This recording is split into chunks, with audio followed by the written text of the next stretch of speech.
Hey guys, Hyper this side. Welcome to a brand new video. We got some massive news about the future of the Arkhamverse, and some new information about the DC's plans from one of the biggest leakers in the industry. It's been 8 years since the last Arkham game was released, and many fans were disappointed to learn that the next official entry in the series would be a live service shooter which takes place 5 years after the events of Batman Arkham Knight. Those fans got even more depressed after the tragic passing of Kevin Conroy, which meant that he would not be playable in his last ever performance as Batman.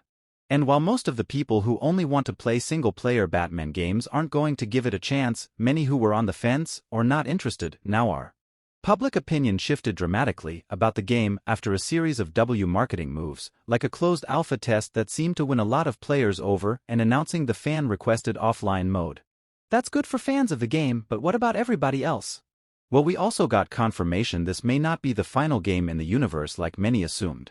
As you know, James Gunn was hired away from Marvel to help save DC, who were struggling badly with their attempt to start their own cinematic universe to compete with Marvel. But Gunn's vision for this new DCU wasn't just focused on movies and shows, he also clearly outlined plans that would include video games that would be connected to his new universe as well. Now obviously, movie tie-ins are generally a terrible idea, especially with Gunn wanting to have the same actors play every role across film, animation, TV, and gaming. But he at least seemed to understand this to some degree, which is why Elseworld projects like the Matt Reeves Batman and the upcoming Wonder Woman game from Monolith will be able to keep going forward without the need to be connected to a film or show.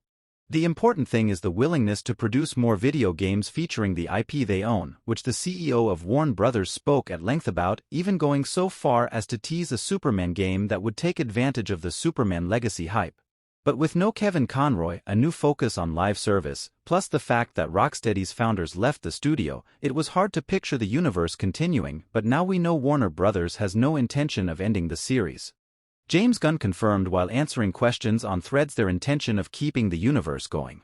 But what exactly did Gunn mean when he said they had plans for more Arkham universe games? Well, for that we have to go to one of the biggest leakers in the industry, Miller Ross. He became famous for his data mining and leaks about the Marvel's Avengers game, where he would reveal things like DLC plans and upcoming cosmetics. He was so plugged in he was even announcing new playable heroes before the studio could.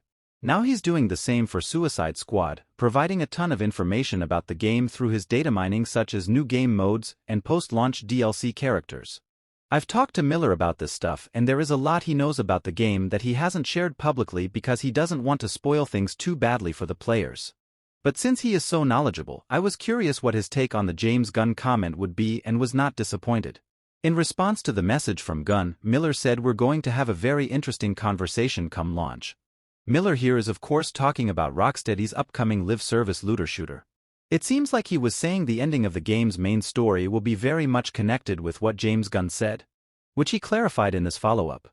Somebody commented about how Miller knows things, and Miller replied by saying he's, quote, "actually not a fan of Gunn being this direct about this answer, if the campaign ends how I think it ends. But at least the call is coming from inside the house." Basically, Miller was saying James Gunn may have said too much.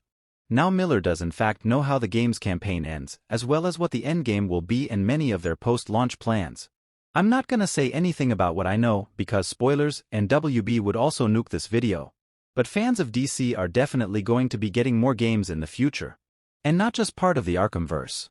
But what about Batman? They obviously have multiple ways they can handle new Batman games now that Kevin Conroy is gone. Either would be a great way to continue with the Batman legacy, but don't expect the games to be limited to Batman.